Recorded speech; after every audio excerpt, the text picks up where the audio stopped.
yena bhagavata dhammo supatipanno yassa bhagavato sāvaka sangho Dhammayam bhagavantang sadamang sasangam ime hi sakare hi yatarahang arobite abhipujayama sadhuno bhante bhagava suchira parinibbhutopi Pachima janatanukam pamanasa ime sakare tukatapanna karabhute patikan hatu hamakang tigaratang hitaya sukaya Arahang sama sambuddho bhagava Buddhang bhagavantang abhivademi Sawakato bhagavata dhammo dhammang namasami Supatipanno bhagavato sāvaka sangho sanghang namami Handamayang buddhasa bhagavato papapakamana karang karomase Namo tassa bhagavato arahato sama sambuddhassa Namo tassa bhagavato arahato sama sambuddhassa Namo tassa bhagavato arahato sama sambuddhassa Handamayang buddhanusatinayang karomase Tangko pana bhagavantang evam kalayano kiti sato ahugato iti piso bhagava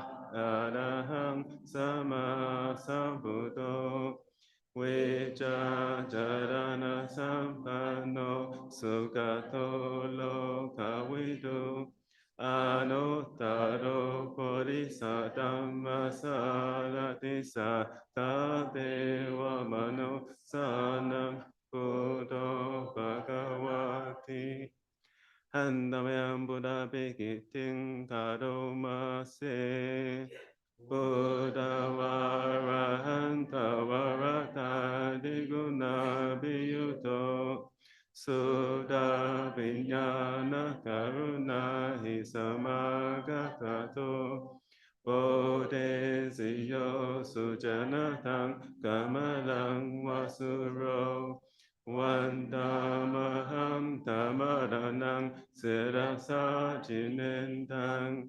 Buddhoyo Sabbapaninang Saranang Kemamuttamang Patamano Satintanang Vandamitang Sirenahang Buddha Sahasamida Sowa Buddho Misamikisaro Buddho Dukkha Sagata Cavitata Cahitasame Buddha Sahang Niyademi Sarivan Jivitang Chidang Vandantohang Charisami Buddha Seva Subodhitang Nati me saranang anyang Buddho me saranang varam Etena sacha vajena vadeyang satu sasane Buddhang me vandamanena yang punyang pasutang ida sape pi antaraya me mahe sung tasate jasa sawa Buddhe kokumam pakatang mayang Buddho patikan hotu acayantang Kadanta we samaritung wa Buddhe Andamayang damanusatinayang karomase Svakato bhagavata dhammo Sanditiko vakaliko ehipasiko Opanaiko pachatang vedita povinyuhiti Handamayang dhamma pikiting karomase Sawakata digunayo gawasena seyo Yo magapa kapariyati vimo kapedo Damo kulo kapatana jatadari dari Vandamaham tamaharam varadamamitang Dhammo yo sapapaninam saranang kemamutamang Tutiyano satintanang vandamitang sirenahang Dhamma sahasamita sowa Dhammo me samikisaro Dhammo dukkha sagata cavidata cahitasame Dhamma sahang niyademi sarivan jivitam chidang Vandanto hang charisami Dhamma seva sudang matang Nati e saranang anyang Dhammo me saranang varam Etena sacha vajena vadeyang satu sasane Tamang me vandamanena yang punyang pasutang ida Sape pi antaraya me mahe sung tasate jasa Kayena wacaya waceta sawa Dhamme kukumang pakatang mayang Dhammo patikan hatu acayantang Kalantare samaritung wadame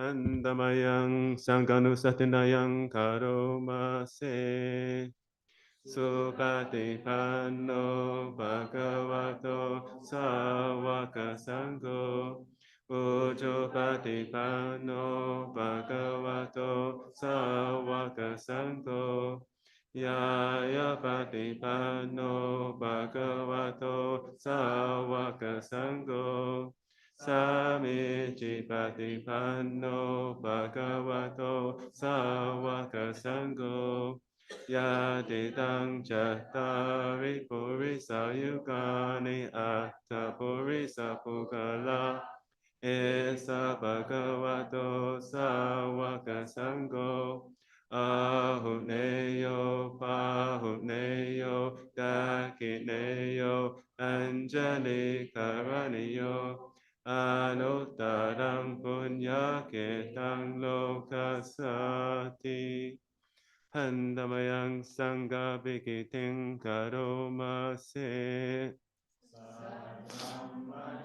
Supatipati guna diyuto Yota bido ariya pugala sangha seto Sila ditama bhavava sayakaya jito Vandamaham tamariya naganang susutang Sanggoyo sapapaninang saranang kemamutamang Anusatintanang vandamitang sirenahang Sangha sahasamita sowa Sango me samikisaro Sango dukkha sakata cavidata cahitasame Sangha sahang niyademi Sariran jivitang chidang Vandanto hang charisami Sangha so patipanatang Nati me saranang anyang Sangho me saranang varam Etena sacha vajena Vadeyang satu sasane Sangang me vandamanena Yang punyang pasutang ida Sapepi antaraya me mahe sung tasate jasa Kayena wachaya wacetasa wa Sangke kokamam pagatang mayang Sangko patikan hatu acayantang Kadantare samaritam wasangke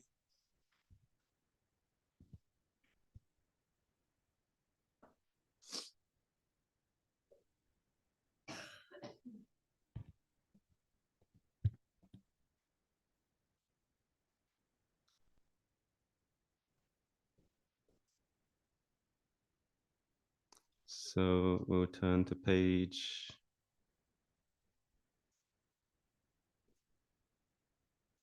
50. 50. The verses on going to true and false refuges. Handamayang kema kema sauna gamana paridipika gatayo patnamase. Bahung we sadanang yanti papatani vatnani cha. Aramaro kacetayani manusa payata cita. To many refuges they go, to mountain slopes and forest glades, to parkland shrines and sacred sites. People overcome by fear. Netang ko saranang kemang, netang saranang uttamang. Netam saranamagama sabadukha pamuchati. Such a refuge is not secure. Such a refuge is not supreme. Such a refuge does not bring complete release from suffering. Yo cha buddhang cha dhammang cha sanghang cha saranang gato. Chattari Arya Satchani Sammapanyaya Pasati. Whoever goes to refuge in the triple gem sees with right discernment the Four Noble Truths. Dukkha dukkha samupadang dukkha sacha adhikamang. Aryan jatang kikamagan tukupasamagaminang. Suffering and its origin, and that which lies beyond the Noble Eightfold Path that leads the way to suffering's end. Etang ko saranang kemang, etang saranamuttamang, etam saranamagama sabadukha pamuchati. Such a refuge is secure, such a refuge is supreme, such a refuge truly brings complete release from all suffering. Next page. Handamayang Aryadana Gatayo Patnamase. Yasa Sada Tata Gate Achala Supatitita. Silanjaya Sakalayanang Arya Kantam Pasamsitang. One whose faith in the Tathagata is unshaken and established well, whose virtue is beautiful, the noble ones enjoy and praise. Sangye pasado yasati ujubutan jadasanang Adalito titang ahu amogam tasa jivitang, whose trust is in the Sangha, who sees things rightly as they are. It is said that not in vain and undiluted is their life. Dasama sadang cha silan cha pasadam dammadasanang. Anu je dame dawe sadang buddhana sasanang. To virtue and to faith, to trust, to seeing truth. To these the wise devote themselves, the Buddha's teaching in their mind.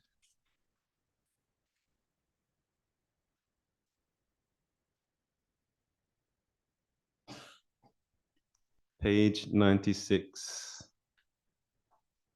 The 10 subjects for recollection by one who has gone forth, which can also, you can also recollect for one for who is still in the home life. It still applies as well. So you can contemplate these ones as well. Handamayang pabijita abhina pachavakana patam patnamase.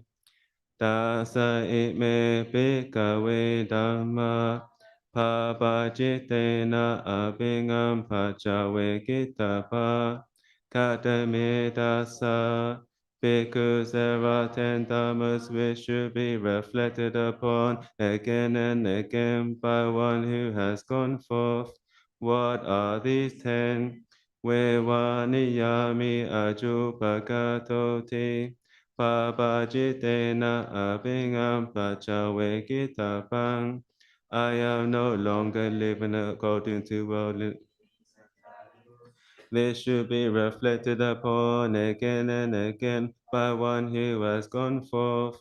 Parapatipada jirikati. Pabajitena abhingam pacawe kitapang. My very life is sustained through the gifts of others. This should be reflected upon again and again by one who has gone forth. Anyo me akapo karaniyoti. Pabajitena abhingam pacawe kitapang. I should strive to abandon my former habits. This should be reflected upon again and again by one who has gone forth. Kachinuko me atta silato na upawadanti te. Pabajitena abhingam pacawe kitapang. Does regret over my conduct arise in my mind? This should be reflected upon again and again by one who has gone forth. Kachinuko mang anyuvicha vinyo sa brahmachari silato na upawadanti te. Pabajitena abhingam pacawe kitapang. Could my spiritual companions find fault with my conduct? This should be reflected upon again and again by one who has gone forth. Sabe hi me piye hi mana pe hi nana bhavo vina bhavo ti. Pabajitena abhingam pacawe kitapang. All that is my beloved and pleasing will become otherwise, will become separated from me. This should be reflected upon again and again by one who has gone forth. Kama sakomi kama dayado kama yoni kama bandhu kama patisarano yang kamang karisami kalayanang wa papakang wa tasadayado bhavisami te. Pabajitena abhingam pacawe kitapang. I am the owner of my karma, heir to my karma, born of my karma, related to my karma, abide supported by my karma. Whatever karma I shall do, for good or for ill, all that I will be the heir. This should be reflected upon again and again by one who has gone forth.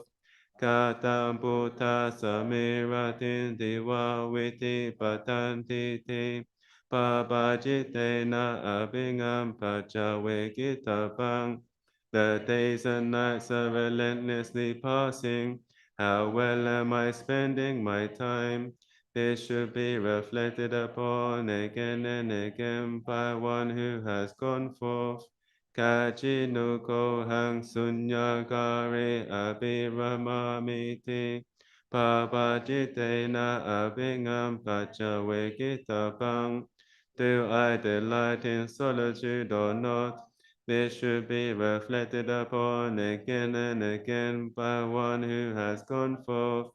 Atinuko me utari mano sadamma alamariya yana dasana viseso adigato.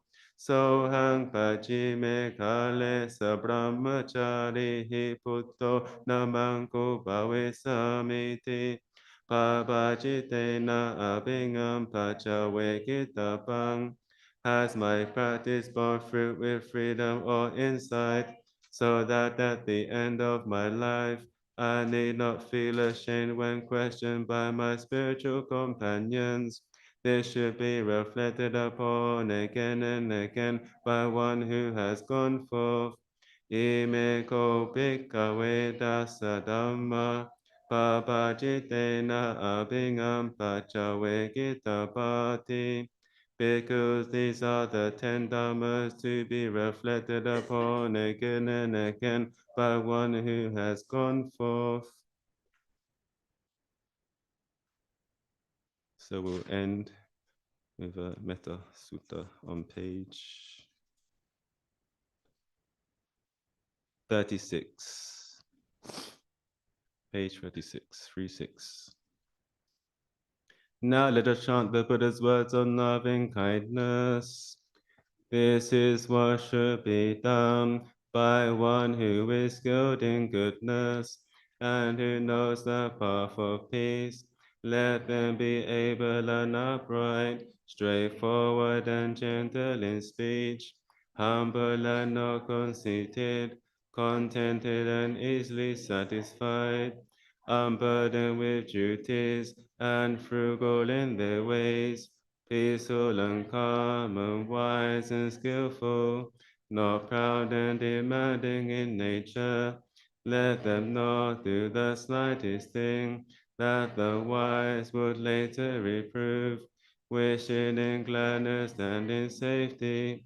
May all beings live at ease, whatever living beings there may be, whether they are weak or strong, omitting none, the great or the mighty, medium, short or small, the seen and the unseen, those living near and far away, those born and to be born.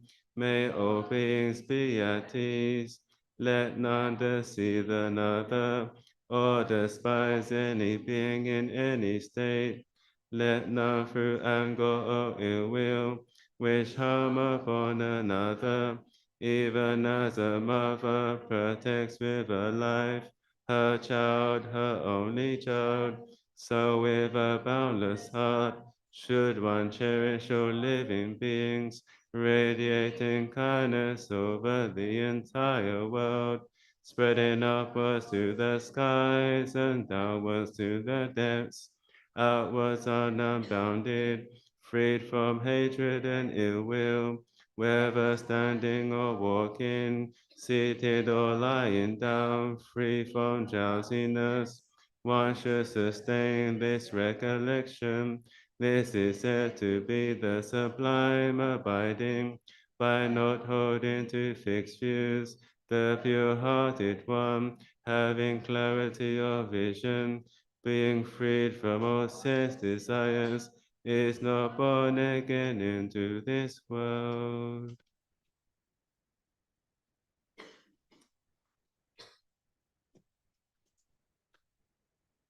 So we'll just sit for a little bit, and maybe Senior Monk will give some talk at some point.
So close in homage.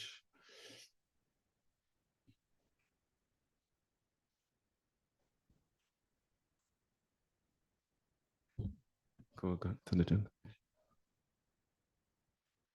Arahang Sama Sambuddho Bhagava Buddhang Bhagavantang Abhivade Sawakato Bhagavata Dhammo Dhammang Namasami Supatipanno Bhagavato Sāvaka Sangho Sanghang Namami.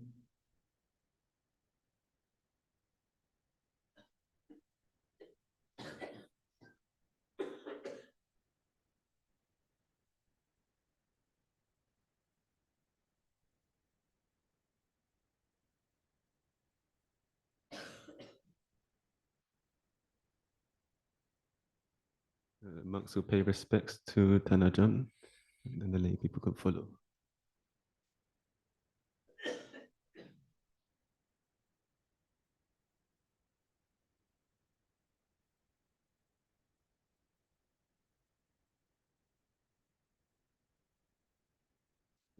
Anyone?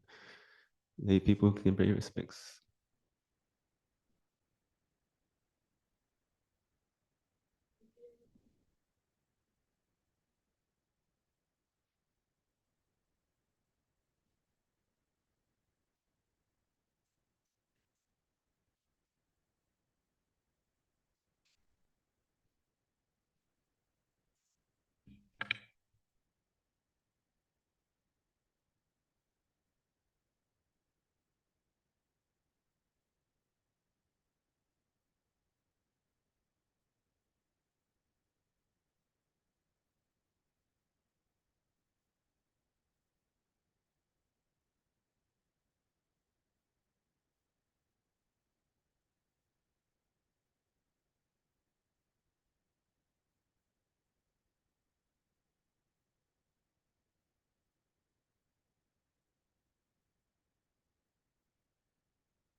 ऐसे कर सकते हैं अगर there are people on the internet can also know.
पूज्य बंती जी के लिए हाथ जोड़ के बंदामी। बंती जी, हमको हर किसी चीज या व्यक्ति से बहुत जल्दी आसक्ति क्यों होने लगती है, ये मेरा प्रश्न है। स्पष्ट करेंगे थोड़ा, ऐसे ही जनरल पूछना है, कुछ स्पष्ट करना है, थोड़ा सा स्पष्ट करना चाहिए। कि किसी की आसक्ति हो जाना, ऐसा होता है कि अभी किसी चीज से आसक्ति है लेकिन उसे अनासक्ति किसी और चीज से आसक्ति हो गई। फॉर एग्जाम्पल कि बचपन में मम्मी पापा से बहुत आसक्ति है लेकिन अब नहीं रही से दोस्तों से। So Ajahn, the question is, why do we have the tendency to continuously get attached from one thing to another, from one person to another? For instance, as a child, there was attachment to parents. Now that of course diminished, but then it shifted to some other person. So that's the broad.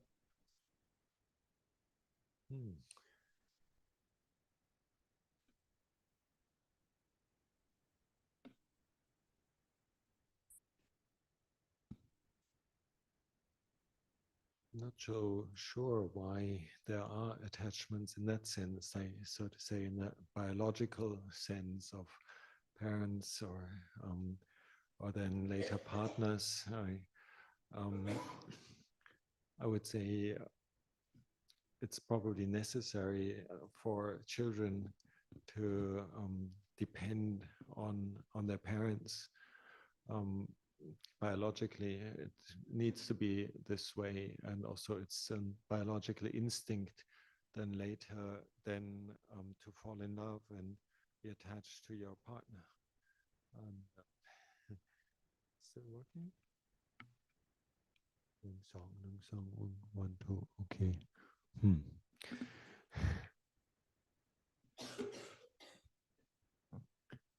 And the answer that comes to me in terms of the Dhamma aspects is, why do we have attachments? Is because of ignorance, because of not really seeing through the process of suffering.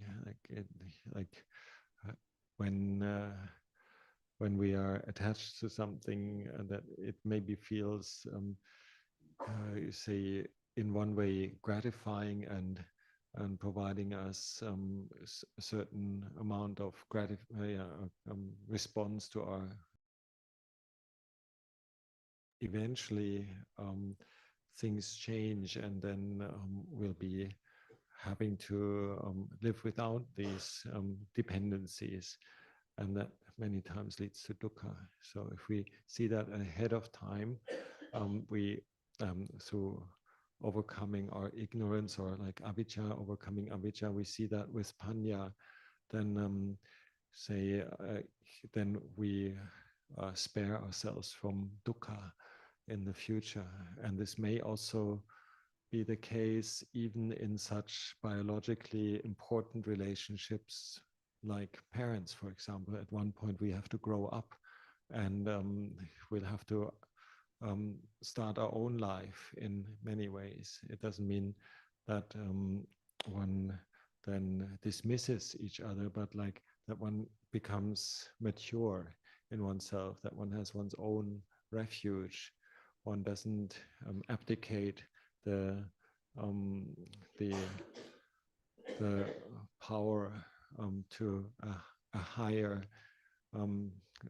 more developed being, but has to, so to say, take responsibility by oneself.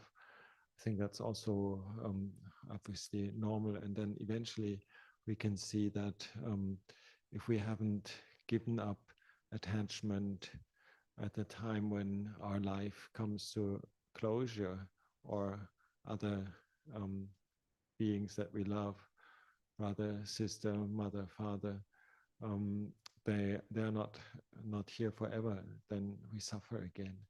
So the wise person doesn't feel, in that sense, attached. Like, attachment is a very strong word, but maybe a sort of dependency is maybe more neutral. Like if you have that need for care, for example, and the need of emotional safety, then that is in that situation a dependency.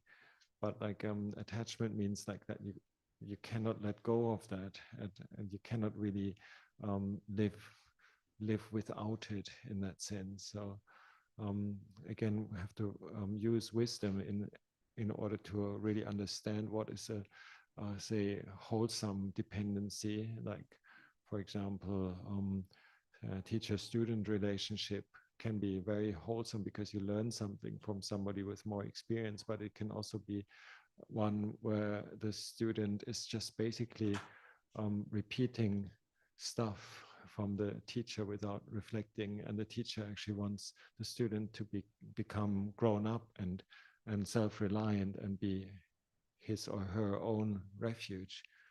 So whenever we are in that sense attached, blindly attached or blindly dependent or not grown up, then there will be dukkha, and eventually it's also law of nature that like these relationships that we foster at some point need to be seen as what they are. They're anicca. They won't last forever. And this is then, you can take it further, then eventually if the attachment at the time of death is still there, it will lead to a further reviving of this attachment in a future birth. This is what we believe in terms of the law of karma. It's like we are attached to being, for example, a famous guitarist or cricket player, so then at the time of death, then we'll have to kind of restart something on those lines. It's a sign of not freedom then, and eventually suffering. वो स्तर पे गुरुजी ने जवाब दिया। लोकीय स्तर पे देखा जाए तो भाई ये तो नैसर्गिक प्रक्रियाएं हैं जो तो ये श्रृंखला चलती आ रही है जीवन की, इसमें ये प्रकार की धर्म के दृष्टिकोण से देखें तो जो मूल कारण तृष्णा का है वो अविद्या है। किस बात की अविद्या? इस समझ की अविद्या कि यदि इसी प्रकार से मैं वस्तुओं को, परिस्थितियों को, व्यक्तियों को अगर पकड़ता रहूंगा या पकड़ती रहूंगी, उनके प्रति आसक्ति बनाता रहूंगा, तो जब वो परिस्थितियां बदलेंगी, व्यक्ति बदलेंगे, खत्म हो जाएंगे इत्यादि, जब वो बदल जाएंगे तो उसके बाद दुख आना अवश्य। और आगे बढ़े इस प्रकार से अगर लगातार आसक्तियां चलती रही तो वही पुनर्जन्म का कारण बनते हैं। इसी प्रकार लगातार पुनर्जन्म चलते रहे तो वही संसार का जो भवचक्र है उसको चलाता रहता है। तो ये जो मूल सिद्धांत है धर्म का, इसकी अविद्या जो है, इसके बारे में गहरी समझ और उस समझ के आधार पे जीवन नहीं जी पाना ही तृष्णा का धार्मिक कारण है।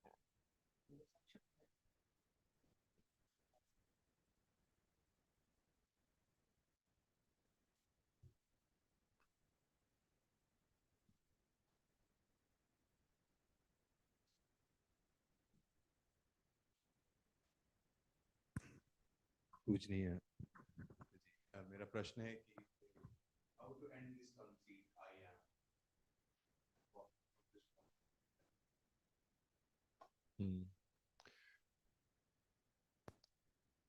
There's various levels of practice that can help to gradually undo this conceit, and the reflection of, like, for example, the five khandhas, that you're not an entity in yourself, but you're say compound thing. For example, just in the car today talking about sanya, like the perception, the stored up images that one has in order to function or to attain something. I said many times, like, relies on past perceptions, like who was I, or like what's my favorite dish for dinner, or so. You know, these things are stored up programs.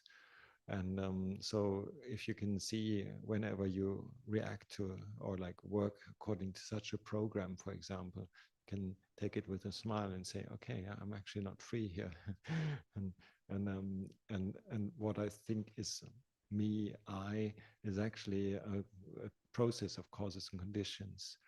Another one, classic one that we use a lot in the forest tradition is like contemplating the body and gradually feeling different towards our body. And this is not just only the body with its limbs and its whatever 32 parts, it's also the relationship to the body that needs to change then in a way that one doesn't get so obsessed with I am who I appear to be, and at least in the physical sense.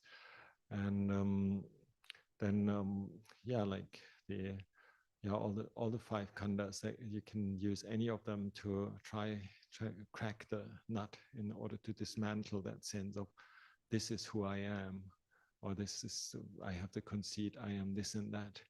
And yeah, then a lot of like it's one of the key themes actually, to see yourself in the process of things rather than as an entity.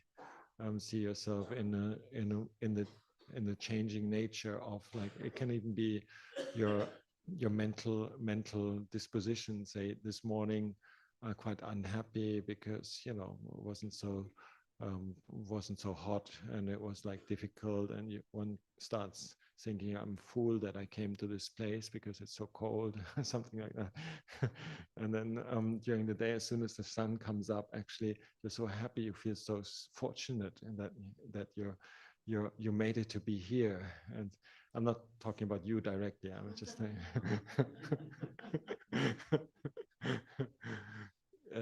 myself, yeah. So to see yourself through the process of a day and be reflecting about what kind of like identities you've been going through, the unhappy one, the happy one, or the say, yeah, the one that can also be in comparison to other people, like the dismantling of the sense of I am somehow better than others, I am equal, or I'm worse than others. These are classic conceits, nine ways, like say being better, he thinks he's better, being better, he or she thinks is lower, or equal, or worse.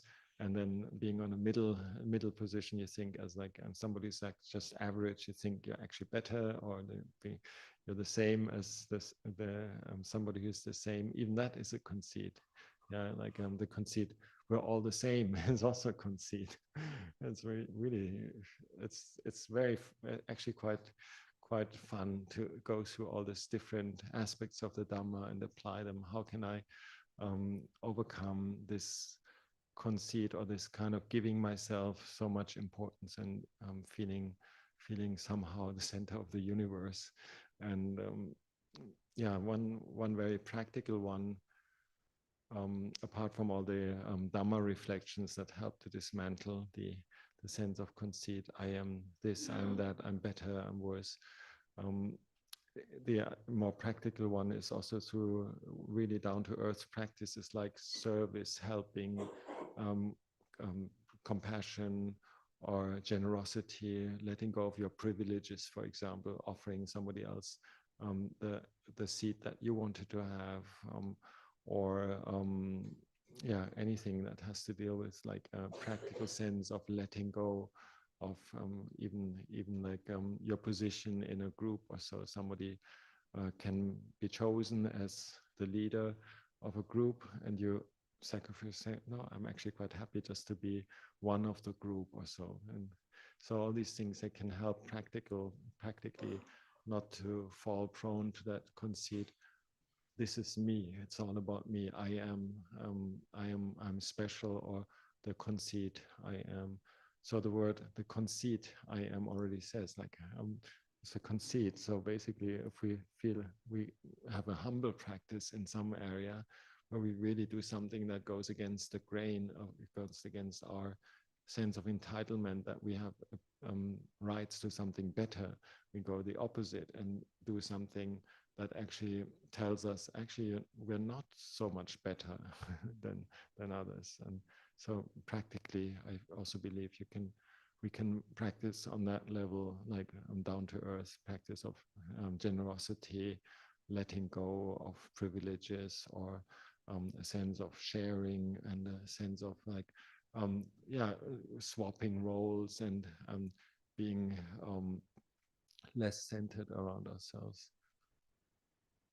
प्रश्न ये था कि भाई मैं और मेरे के भाव को हम कैसे कम करें। मैंने इसका दो भागों में जवाब दिया। पहला पहला भाग जो था वो सॉरी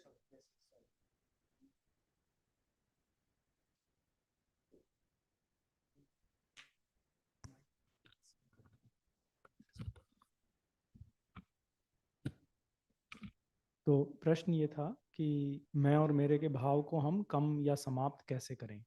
तो अजान ने इसका दो भागों में जवाब दिया। पहला भाग तो वो विवेचनात्मक भाग है, जिसमें भगवान की शिक्षा में आचार्य जी बताते हैं कि कई सारे अलग अलग फ्रेमवर्क्स हमें वो देते हैं, जिसमें हम विवेचन के माध्यम से, डायरेक्टेड थिंकिंग के माध्यम से, या इन्वेस्टिगेशन निरीक्षण के माध्यम से, या विश्लेषण के माध्यम से इस भाव को कम कर सकते हैं। उदाहरण के तौर पे उन्होंने बताया कि हम देख सकते हैं कि जो अलग अलग हमारे मन में या बाहर जो चीज़ें चल रही हैं वो केवल एक इम्पर्सनल प्रक्रिया चल रही है। ऐसा नहीं है कि कोई कुछ कर रहा है, बल्कि अलग अलग खंडों का एक दूसरे से जो मिश्रण है, आदान प्रदान है, उस प्रक्रिया के माध्यम से चीज़ें हो रही हैं। तो अगर हम बार बार जो भी हमारे सामने फिनोमेना हो रहे हैं उनको प्रक्रिया की तरह देखें, तो ये एक आयाम है, एक तरीका है। इसी तरीके से जो शरीर है, जो रूप है, रूप खंड जो है, उसकी जो सारी प्रोसेस, इसकी जो सारी प्रक्रिया है, उसको भी हम ऐसे देख सकते हैं। हम देख सकते हैं कि जी हमारा वास्तव में इस पर कोई वश नहीं है, ये तो अपने नियमों के हिसाब से ही चलता जा रहा है, जैसा हम चाहते हैं वैसा वो बिहेव नहीं करता। तो एक ये तरीका हो सकता है। फिर अजान ने थोड़ा लंबा हमें वो दिया, जो अस्मिमान का आयाम है, जिसमें कि मन इस प्रकार से भाव बनाता है कि मैं बेहतर हूँ, मैं बराबर हूँ, या मैं नीचे हूँ, मैं हीन हूँ। तो इस तरीके से जो मन भाव बनाता है, वो भी एक तरीका हो सकता है तोड़ने का मैं और मेरे के भाव को। और चौथा जो उन्होंने फ्रेमवर्क बताया वो ये है कि भाई हम किन चीज़ों से पहचान बनाते हैं। हमारी जो पद है, हमें हमारे जो रिश्ते हैं, या इस प्रकार के जो अलग अलग सामाजिक कॉन्ट्रैक्ट्स हैं, उस माध्यम से जो हमारी एक पहचान बनती है, मैं फलाना हूँ, मैं फलाना हूँ, मैं फलाने का फलाना हूँ, इस तरीके से। तो इसको भी हम देख सकते हैं कि भाई मन एक्चुअली इन सामाजिक रिश्तों के माध्यम से अपनी पहचान बना रहा है। तो ये तो विवेचनात्मक सारा दायरा हुआ। फिर अजान आए व्यवहारिक दायरे पे। जब हम सेवा करते हैं, या जब हम किसी और को किसी और के लिए बिना अपना स्वार्थ देखे कुछ करते हैं, तो इस तरह के कई व्यवहारिक तरीके हो सकते हैं जिससे भी इस भाव को हम कम कर सकते हैं। तो उन्होंने कई उदाहरण दिए सर्विस का, और मिल बांट के किसी चीज़ को इस्तेमाल करने का, शेयरिंग का उन्होंने वो दिया, सेक्रीफाइस का उन्होंने उदाहरण दिया। तो व्यवहारिक और विवेचनात्मक दो मोटे मोटे उन्होंने हमें तरीके बताए मैं और मेरे के भाव को कम करने के।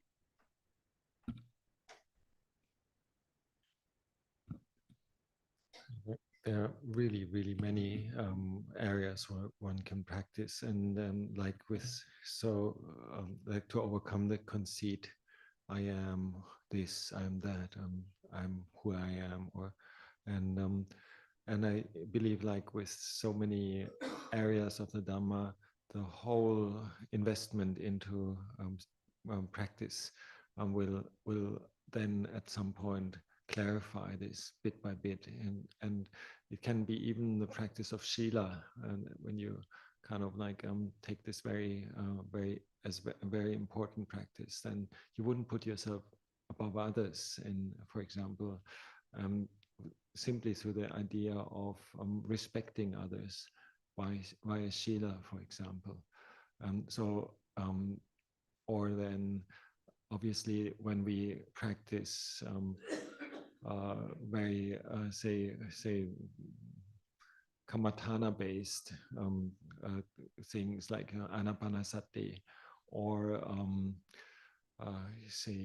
the reflection on anicca, for example. Of course, this is all plays into the demolishing of that conceit.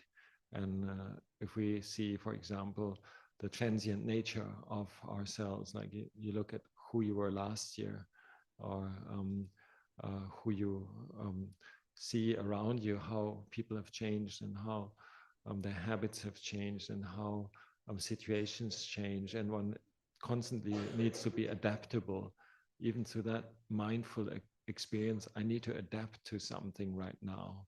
For example, I need to adapt to a social situation that is unpleasant, and I can't just throw in my weight, and I don't have a sense of entitlement here. Basically, then it erodes that feeling.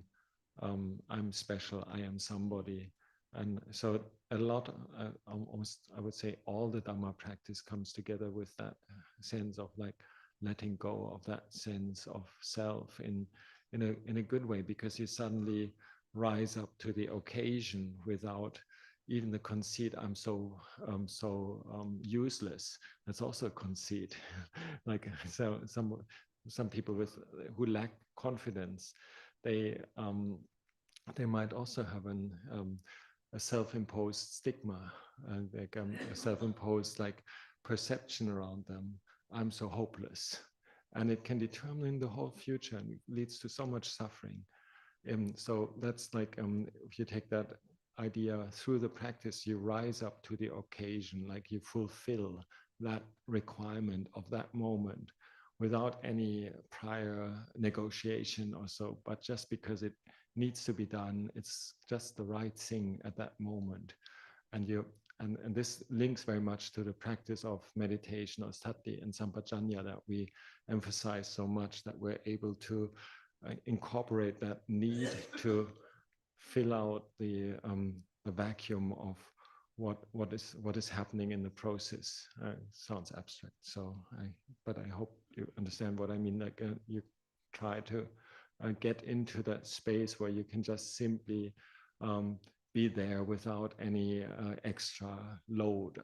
It's that you can simply be there without it's me. Or like think about things that Luang Por Sumedho talks about. Don't take your life so personally. Just take it as life. That's all, basically. You know, it's just such an universal Dhamma. If we can get into that through any angle, I think it will pay out in that sense. That it makes us less prone to suffering.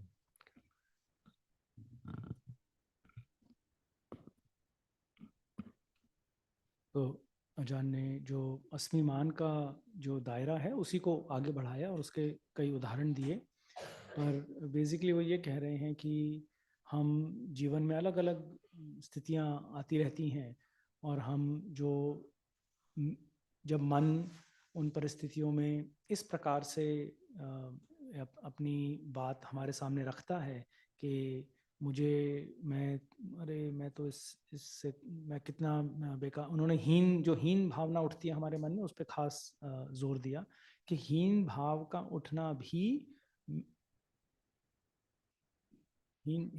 उठना भी मैं और मेरे का एक प्रतीक है। तो ऐसा नहीं है केवल कि जब हम अपने आप को बेहतर समझते हैं केवल तभी मैं और मेरे का भाव उठ रहा है, बल्कि जब मन में ऐसा भाव उठता है कि मैं कितना बेकार हूँ, मेरे से कुछ नहीं होता, वो भी एक तरीके से अस्मिमान है, वो भी एक तरीके से मैं और मेरे का भाव है। तो आचार्य जी ने हमें ये प्रोत्साहित किया कि हम अलग अलग रचनात्मक तरीके अपनाएं। जब हम सामान्य जीवन जी रहे हैं तब ज़रूर मन में इस प्रकार के कंपैरिजन्स और अपने आप को दूसरों से तुलना करना ये लगातार चलता रहता है। तो इसके प्रति हम सतर्कता बरतें और कोशिश ये करें कि मन जिस तरीके से चीज़ों को बताता है हमें, जो हमारी एक अंदर की आवाज़ चलती रहती है, उसको थोड़ा सा ध्यान से देखें। और जो अस्मिमान का दायरा है, मैं बेहतर हूँ, मैं बराबर हूँ या मैं कम हूँ, इन तीनों भावों को हम उन पे विश्वास ना करें, उनको हम पकड़ें कि अच्छा ये तो केवल अस्मिमान है, इसमें कोई सत्यता नहीं है। इस तरीके से आचार्य जी हमें एनकरेज कर रहे हैं। So yeah, I was just thinking of one of the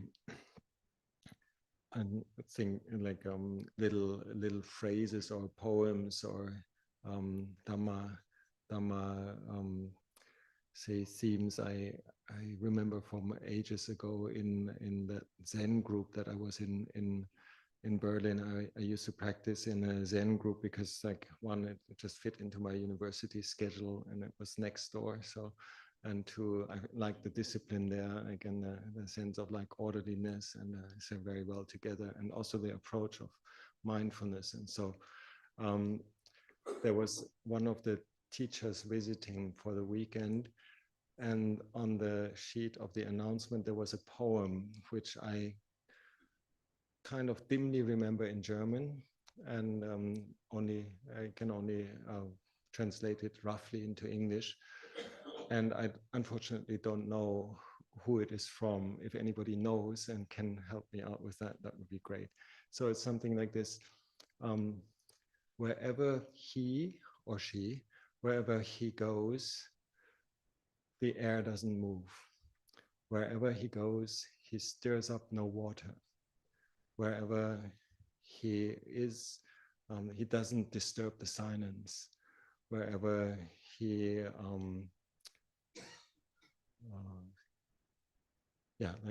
wherever he moves, the air doesn't move. Wherever he steps, there is no imprint on the ground. And why is that? Because he doesn't take notice of himself.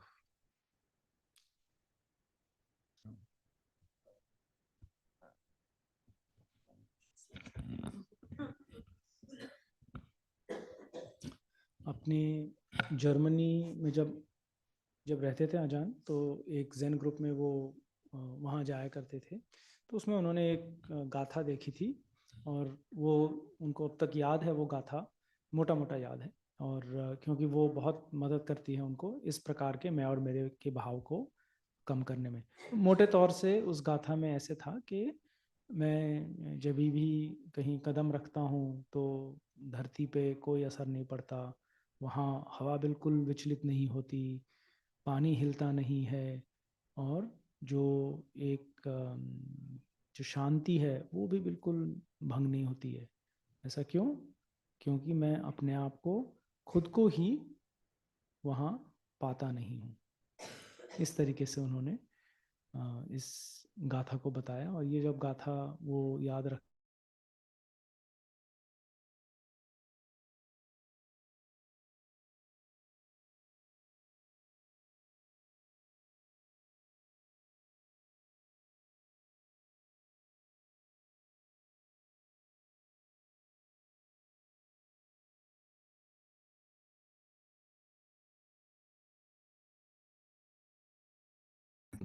way of existing in a situation where you immediately know how to fill the gap and how to basically rise up to the occasion and just simply be there without any sense of specialness or superiority.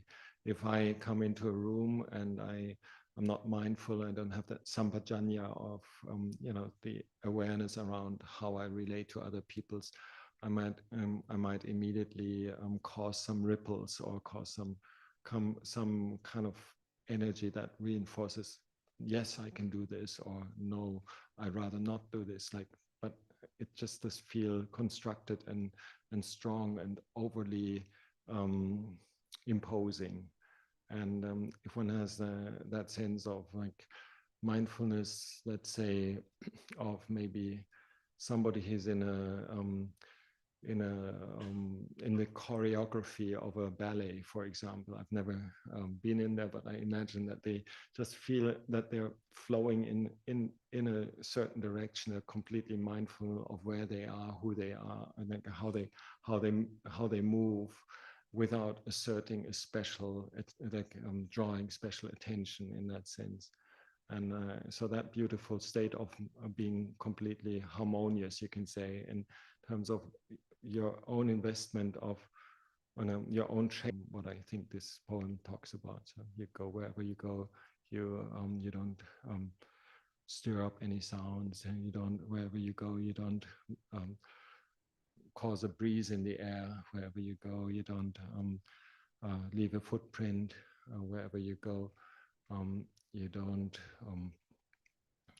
you don't trouble anybody.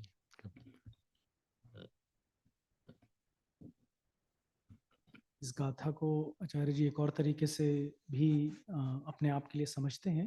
वो ये है कि एक वो कल्पना करते हैं कि एक नृत्य की जो परिस्थिति है, जिसको जो पाश्चात्य नृत्य है, जिसको बैले कहते हैं, जिसमें कई अलग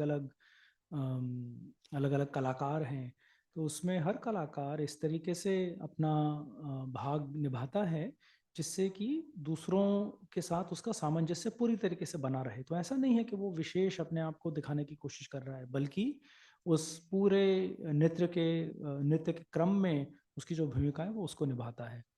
तो कहते हैं इसी तरीके से हम अपने आप को याद करा सकते हैं कि हम इतना अपने आप को इतना हल्के से लें, इतना अपने आप को बिल्कुल बहुत ज़्यादा विशेष बनाने की कोशिश ना करें, और बहुत सहजता से जीवन अगर हम जिएं तो वो एक तरीका है मैं और मेरे के भाव को कम करने का, हल्का करने का।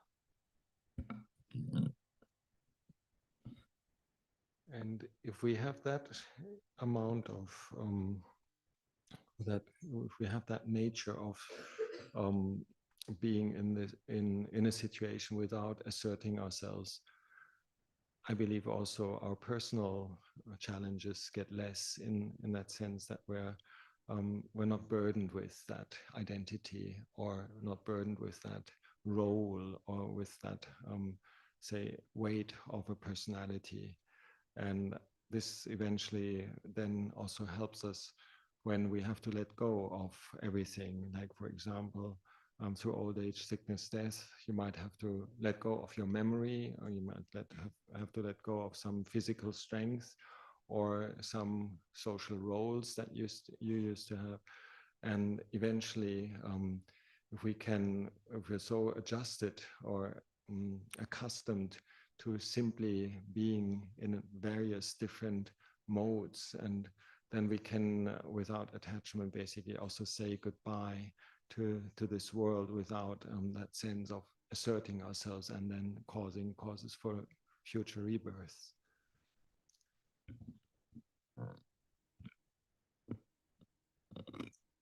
इसी प्रसंग को आगे बढ़ाया और ये बताया कि इस तरह से अगर हम सजगता पूर्वक अपने आप को बिल्कुल विशेष नहीं बनाते हुए जीवन जीने की आदत डालते हैं, तो जीवन के अंत में जब वैसे भी जो भी हमारे सारे रिश्ते हैं, जो भी हमारी उपाधियां हैं, जो भी हमारी संपत्ति है, और फाइनली जो हमारा शरीर है, जब धीरे धीरे धीरे ये छूटते जाएंगे, और जैसे इंद्रियां धीरे धीरे धीरे कम होती जाएंगी, और अगर हमने जीवन भर इस तरीके से अपने आप को बहुत विशेष नहीं बनाया है, तो वो प्रक्रिया भी फिर और सहज होती चली जाएगी। तो एक तरीके से मृत्यु आने से पहले ही हम उन चीज़ों को और क्षीण कर दें जो कि हमारे व्यक्तित्व को बनाती हैं।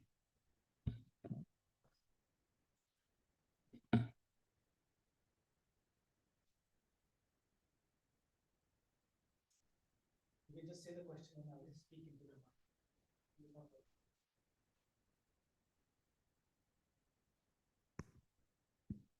Does it work? Just say the question and I'll say.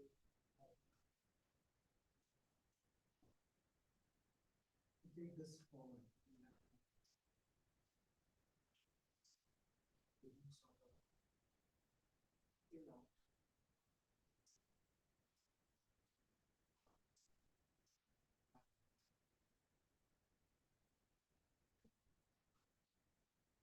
Maranasati.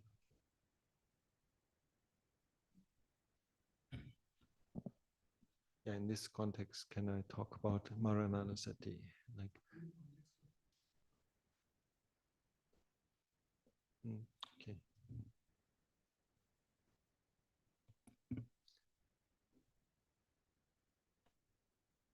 Maranasati many times for me feels like the capacity to say goodbye, to be able to take leave without a problem, and so Maranasati brings us this sense of urgency to practice in that way, that we can actually leave behind people that we love, that we can leave behind the body that we are accustomed to, and we can leave behind the sense of like, this is me, and this relates to what I was talking before, and also a little bit to the story I told the other day about when I felt when I left my parents, I had said goodbye already, and then when my father got ill, I didn't feel I need to make. I wasn't hit by surprise. It's in one way I had already said goodbye before there was actually the goodbye. It's a bit like you don't want to be too metaphorical or too Zenish in that sense, but like it's the cup is already broken somehow, like that kind of like the Ajahn Chah simile, like that you see that these things are not there forever, and things like cups, but like also human beings, that we are able to relate them in a free way, that we don't feel that identification with a relationship or that attachment with another person, that then parting becomes a drama, parting becomes a source of suffering. So Maranasati on that emotional level, how could I say goodbye to everything that's dear and pleasing to me? It's also obviously the positive things that one has achieved, like not only the pain of the body, but also a sense of like identification with what we have like accomplished, even maybe in Buddhist circles. You know, if you're the president of a Buddhist society or the abbot of a monastery, maybe you shed a tear if you can't be that anymore in the worst case. So so like it's much better, if we think we pencil that in our whole emotional relationship already, that this is not forever. And obviously in a direct way, Maranasati also means really to go through the process of possibly being in pain, in sickness and old age, and considering like things, changes of your own life force already, and seeing how things diminish ahead of time, and not expecting miracles, and not to be so deluded to think we can constantly carry on. Like everybody of us has got certain problems with the body already, whether it's the knees, the teeth, the eyes, literally the eyes, for example. For me, it's a big thing. Like I'm thinking about like eye deficiencies and so forth. It's in the family, or so it's not directly only like the working with the fear around death, but also with the relationship to those things that we rely on all the time, like that we are able to take them a little bit more on this with a spontaneous attitude rather than a possessive attitude. And obviously then also looking at the situation that may come up when somebody is dying, and the emotional process a person goes through, that is also part of Maranasati. For example, I can only quote say possibly if you read a good novel or see a good movie, which usually we don't do too much as practitioners, but it can also take you into the emotional world of somebody who has to depart. Like I remember one time Ajahn Kevali at tea time in my Navaka years, he was reading out a book of a cancer patient who used to be, I think, a well-known British radio star in the times when there were still radios. Radios is this thing which you get electromagnetic waves produced and converted in sounds, and it's got so the radio star, like writing is like autobiography until his journal, basically, until he was in the ICU and couldn't write anymore. So that process, it was very emotional, and so these things can have an effect on us as well. Like, it's not that all the media outside are bad in that sense. If it tells a story that brings one into a different mindset, and one can make the transfer, oh wow, this could happen to me, then that fulfills also the function of Marananusati.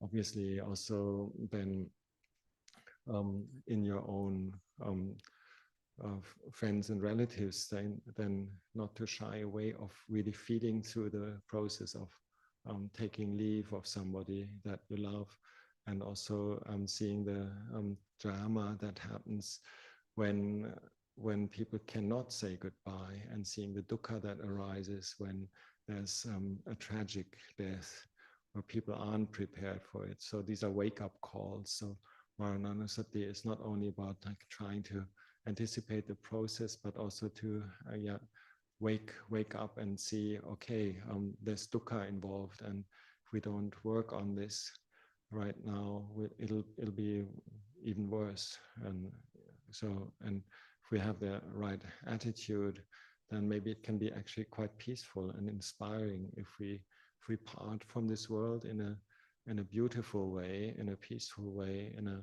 way of like being able to let go of things. Maybe it is actually an uplifting say experience, which we can also maybe anticipate through arts, literature, and imagining, say, it's just like a long time. We're not updated so well in terms of this media things, but like I think they're very touching stories, and that can help one understand what actually the emotional parting would be like as a human being. I remember some accounts of little children that have cancer passing away and dying, and the innocence behind that, and that not yet fully convoluted sense of self, and it was apparent in these stories. And so reflections like that, like I feel like can help to do Marananusati. In Kamatana sense, it is relating to the level of time that we have, that sense of urgency, or like not postponing things and saying, warning oneself, like, okay, I might have a car accident, I might be in a unforeseen dramatic medical crisis or so. Then that we just remind ourselves.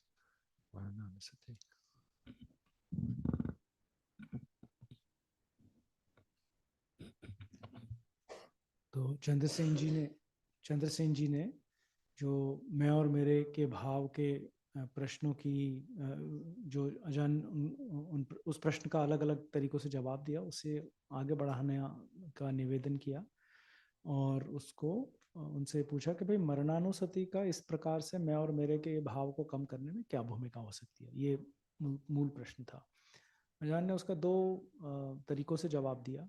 एक तो जो classical मरणानुसति की साधना है, जिसमें कि हम भय कम करने की कोशिश करते हैं, अपने आप को जो मृत्यु की प्रक्रिया है उसको उसके थ्रू अपने आप को गुजारते हैं, उस तरह से हम साधना करते हैं।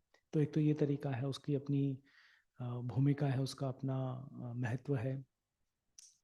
जो दूसरा आयाम अजान ने ज़्यादा हमारे सामने रखा, वो विवेचनात्मक आयाम है, और उसमें खास करके उन्होंने उदाहरण दिया अजान चा का जो एक बहुत प्रसिद्ध वाक्य है कि भाई ग्लास जो है वो पहले से ही टूटा हुआ है।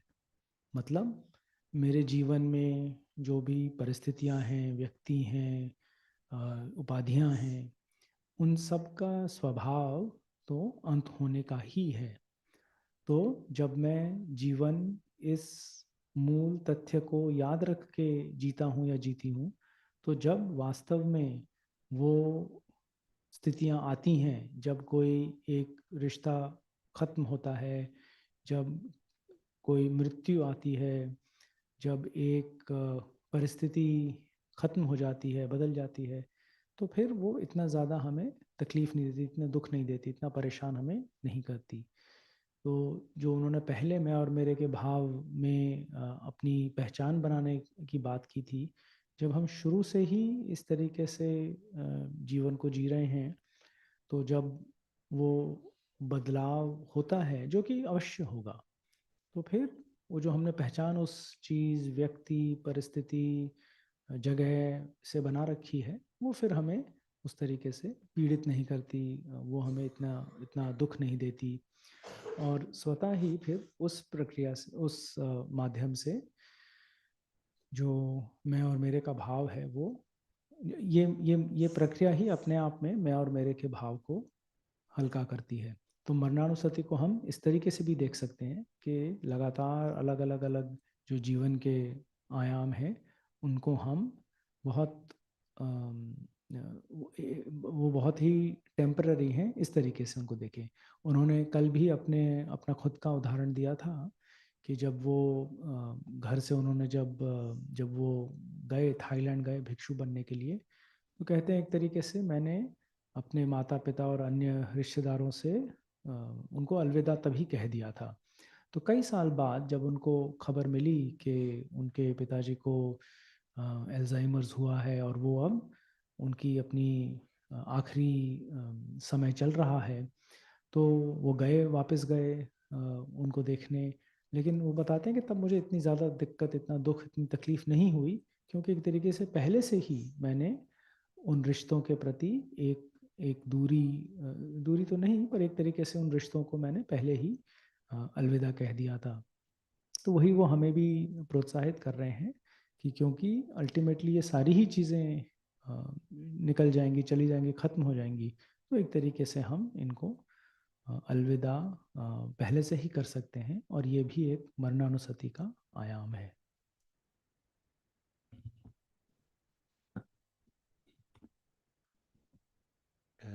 At Wat Banana Chat, we many times have cremations, and obviously this is a good reflection, but it's not so easy to take the reflection to the heart, because most of the time the people that are dying are strangers to us. Most of us don't know much about their life story, and it becomes more an abstract say situation. And that's why I mentioned these movies and short stories and things like that, because they're trying to get access to the emotional process of letting go, and the things that one could possibly even cry and be in despair about. So for me, I noticed since becoming a monk, whenever we have our yearly movie night and we watch something, I many times I just have tears coming, because it's like we're not used, as monks, we're not used to this emotional bond in that sense, and those arts literature, they play with it, and if it's done well, then we can maybe use that as a source for knowing where we're at. We know we can still be afraid and emotional, attached, and honestly shedding tears. But it's very easy then in an abstract situation also for the monks to be at the cremation site and say, yeah, everything's impermanent. It's so easy to quote, but to really feel it and be able to go through this with an even mind, if it affects oneself actually, and there is like a relationship and a bond or attachment, it's just a different story. So sometimes I feel Marananusati can be quite superficial in talking about it and bringing up the stock phrases. Of course, it's like with any meditation or any practice that we start with a template and try to internalize it, but to find skillful means to go through the process that it may entail emotionally, or with that sense of inner attachment or sense of investment of personality. And that's the real practice, I feel. And then in that sense, to be able to go through difficult times also in one's own family, or like with friends in need, or friends that are have got terminal illness, also is very, very precious, because I think then we can more or less like make the transfer to ourselves much easier. We're more in a state of like, I'm not afraid of this because I kind of know, or like I can sense how it would be. And this is so much a personal practice, and not so much, not to that extent as it's many times quoted as a kamatana practice where you drum it in, or so how to crack the nut again, that it becomes something that we are really honest about with ourselves. So it's also a very big topic in the Marananasati in that sense. It's not only looking at pictures of like decayed bodies. So of course that can help. Many times for the first time it has an like these are monks' practices. Please don't repeat that. Like, yeah, monks' practices. But there can also be a sense of toughness. Yeah, I can stand this. I can look at this. Like it's the same thing as when people watch horror movies. Also, you know, and it's just like actually quite silly, immature. It's more like it's a subtle thing to be able to go through a challenging period without losing one's awareness of what's going on, and without going into unwholesome states, and being able to maintain a sense of peace and not feel threatened by things. So not to feel threatened also comes with doing good deeds and doing wholesome things, and making one's life a Dhamma life, basically, where you know what you're basically doing whatever you can in terms of the Dhamma already. Then if something comes and challenges your life, or then one doesn't have much to fear in that sense. So that is the other aspect, like what do we actually fear, and it's very much related to what are we attached to. So the bigger Dhamma practice of like simply doing good things, doing the right things, filling up the occasion again, like rising up to that situation, and being in the process of facing reality, and then that takes away the fear, that takes away the feeling of being inappropriate or not unprepared, or like there's no hidden emotions. The more we try to approach these areas with a sense of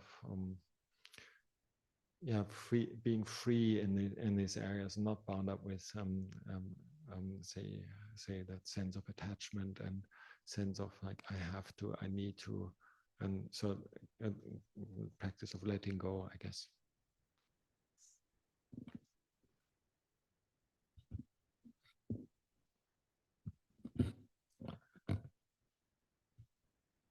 अजान ने इस आखिरी प्रसंग में कई बातें रखी, मैं उसको संक्षिप्त में कहने की कोशिश करूंगा।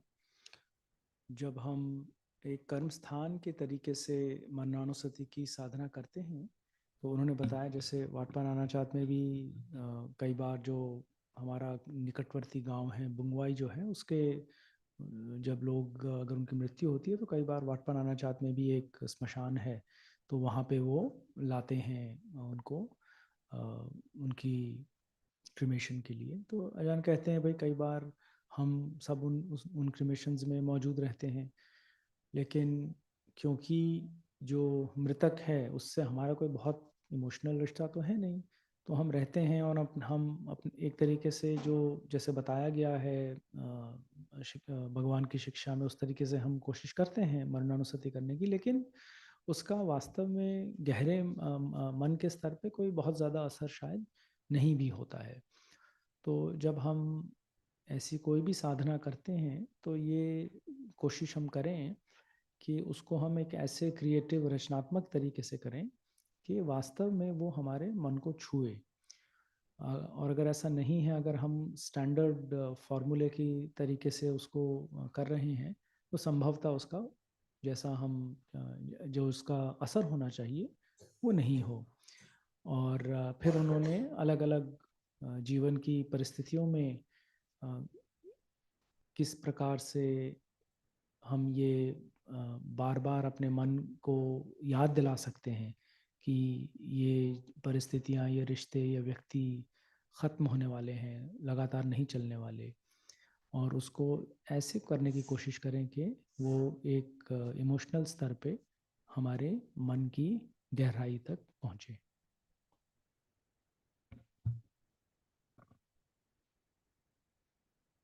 आखिरी सवाल अगर कोई हो तो अदिति जी। I already asked her, so maybe Shyam tomorrow for you, and you can have Aditi do it. Shyam has had a lot of time with Ajahn Kevali already, so maybe give Aditi some time. Sanjeev ji, Aditi जी को पहले ही अभी हमने वो कर लिया है।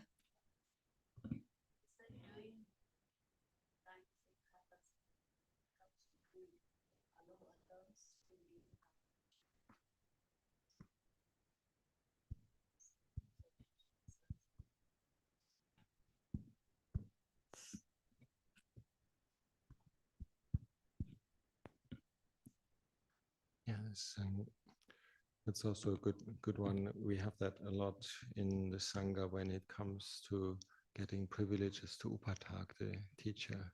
You can only have that many Upataks as a teacher. And so there's sometimes like a sense of, I'm there already, get out of my way. So competition for good deeds in the worst case, yeah. Or like one thing is like really to practice to do these things together. Like just if you're having, I say, the idea of coming to the monastery, you come together with others. Like that's already the right thing to do. And then or like doing good deeds communally with others, to holding each other's hands, so to say. Like, and many times it's even more fun.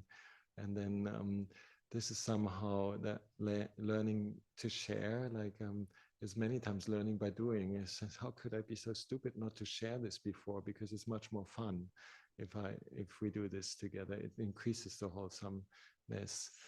And if we notice in ourselves that we are a bit identified with being, so to say, good, or like being charitable or so, then maybe that we can consciously then try to take ourselves back a little bit and do things in a different area where we're not so prominent. And that, because it's actually the punya that we do, good deeds, it really depends on our intention. It doesn't depend on the place or the name or the amount or so. It just depends on the purity of our action at that moment. For example, if I want to get the punya of offering Luang Por Liam a foot massage, if I do it because I want to avoid evening meeting, then my punya is decreased. Or so then I need to notice that for myself, actually, that I'm a bit cheeky there. And then then I literally I went through this, like basically in Papong, and sometimes in the evening I thought, okay. And then one time he was actually playing with me, like it's this all night one pra, like you go through the night, and you gotta go through these drowsy phases, and just dragging morning meeting afterwards, and so it's not such a great thing, and not everybody likes it. So so then you go over to the outside Śālā at that time when Lumpur Liam was there, and he literally kept me awake all night. It's just basically just keep massaging, and there's a rule that you don't terminate the massage by yourself. Yeah, and like it's up to the Lumpur like to say, that's enough tonight. So it's just basically whenever I thought he's falling asleep, it just kind of opened up his eyes again and indicated that he wants more. So basically, and it was like very much long marathon thing, and so to be caught with cheekiness, like trying to avoid something and shine in another area, that then like led to me at that point that I actually, every time I went over to Upatak in the evening, I just really made this as a reminder for myself: am I going for myself or am I going for him? Right? And like for his sake or for my sake? And this, like, I feel like sometimes we're put on the spot, and then we've learn a lesson, and then we can make a little reminder for ourselves. And sometimes, like, if we notice that we actually enjoy being somehow in the limelight and praised, then we can do another job that's not so much in the limelight. I think it's a bit steering by oneself. And but generally, at the end of the day, whatever we have done, it's still on the wholesome side. So don't worry too much. Don't be too self-critical, because, and in one way, this is the kind of slightly different feeling around chanda, is wholesome intention. In chanda, the intention to practice or to do good deeds somehow is like a motivation. And then the other one is tanha, is craving or attachment or wanting things. And that's like, there's a subtle difference. If we can manage our energies, that the chanda part, that we're actually motivated and inspired and act upon this, then we're on this always on the positive side. If then there is a bit of tanha, wanting to be, wanting to have, wanting to enjoy also in there, then still at the end of the day, it's still something good that you did, but like there's this tiny like kind of like say compromise in there. So then we try to realize that and shift a little bit so that it becomes more round and more fulfilling.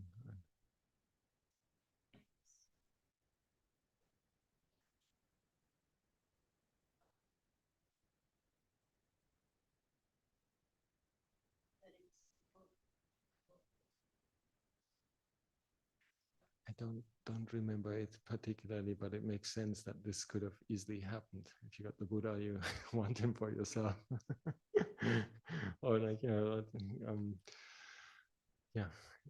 like the Nichavis and Amapali, for example, competing for who gets the right to get the Buddha to have the meal. And it went by, I think it simply went because like Ambapali was there first. So.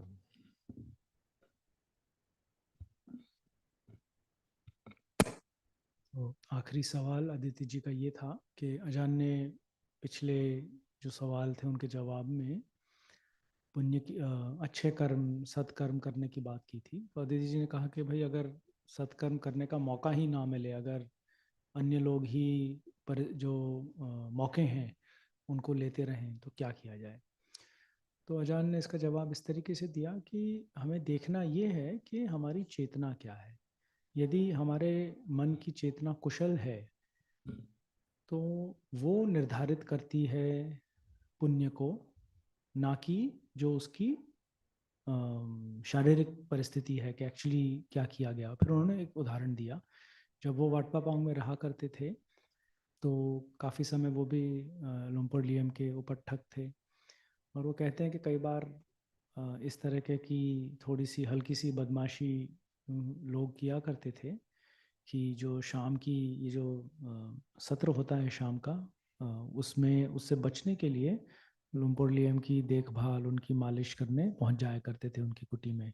तो वो अपना खुद का उदाहरण देते हैं कि उस समय और अब भी जो उपोसत की शाम होती है, वो पूरी रात जो भिक्षु हैं और कई गृहस्थ भी हैं, वो सारी रात जगते हैं और अलग अलग प्रकार की साधना करते हैं। तो वो नेचुरली वो काफ़ी वो बहुत सुखदायी एक्सपीरियंस नहीं होता।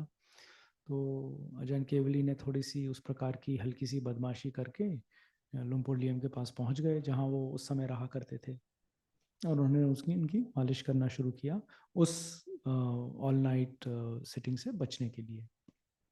तो अजहन कहते हैं कि लुम्पुर ने जाहिर सी बात है उस चेतना को पकड़ लिया और सारी रात मुझे जगा के रखा, क्योंकि जो परंपरा है वो ये है कि हम खुद कभी सेवा या मालिश रोकते नहीं हैं, जब तक कि अजान खुद उठ के कहते हैं बस जी बहुत हो गया। तो पूरी रात लुम्पुर लियम ने वो बहुत हो गया कभी नहीं कहा, और लगातार पूरे अजान केवली को पूरी रात जगाए रखा। तो वो बता रहे हैं कि मैंने देखा कि अरे ये तो मेरी चेतना में ही थोड़ी सी बदमाशी थी कि मैंने सेवा भाव के भेष में उस मुश्किल शाम से बचने की कोशिश की। तो ये इस उदाहरण से वो हमें याद दिला रहे हैं या प्रश्न का जवाब दे रहे हैं कि हम अपनी चेतना को देखें, और फिर बहुत ज़्यादा फर्क नहीं पड़ता है कि एग्जैक्टली स्थिति क्या है, हम क्या कर रहे हैं या क्या नहीं कर रहे। दूसरा उन्होंने एक आयाम ये भी बताया कि ये भी है कि हम अगर सामंजस्य बनाने की कोशिश करते हैं तो संभवतः कोई भी सेवा की जो मौका है सेवा का, उसमें और हमें आनंद आता है, बजाय इस भाव के कि मैं ही करूं या मुझे ही मौका मिलना चाहिए। इस तरीके से भी उसको देखा जा सकता है कि अच्छा कई लोग कुछ कर रहे हैं तो मैं चलो मिल के जो भी संभव है वो करूं, इस भाव से कि मुझे, मैं जो भी करूंगा या करूंगी वो किसी एक अच्छे मकसद के लिए होगा, और इस भाव में बहुत ज़्यादा ना फंसें कि मुझे ये विशेष चीज़ ही करनी है या ये मौका मुझे ही मिलना चाहिए। तो मोटे तौर पे अजान ने इस तरीके से इसका जवाब दिया।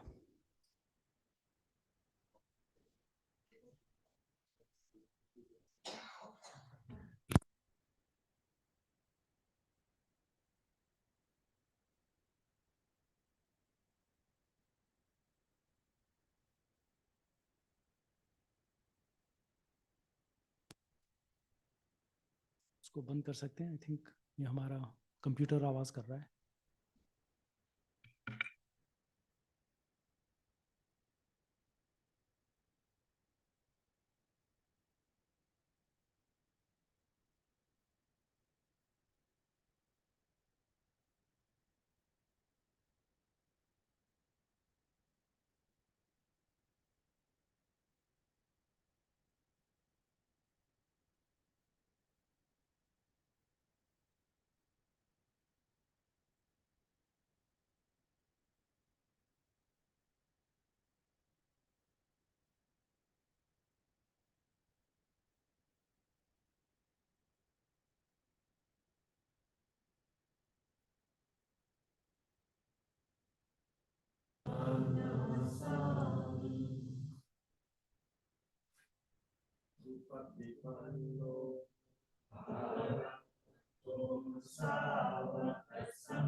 Correct. That concludes our day together. It's been a long 3-day celebration of our 1-year anniversary. And for those who are staying on with us for the duration of Lumpur Liam's visit, tomorrow we begin a new day together once again at 5:30 a.m. here in the Śālā. And at the conclusion of the morning session, we will announce the details of tomorrow's program. So we'll see you there tomorrow morning. For now, have a good rest.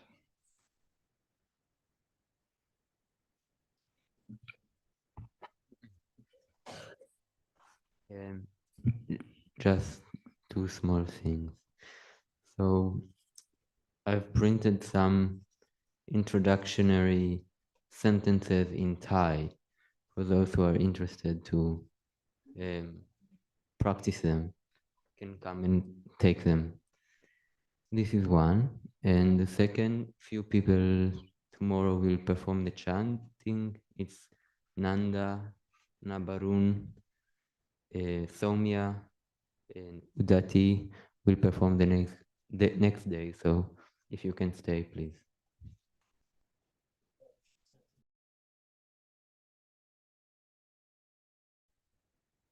Thank you.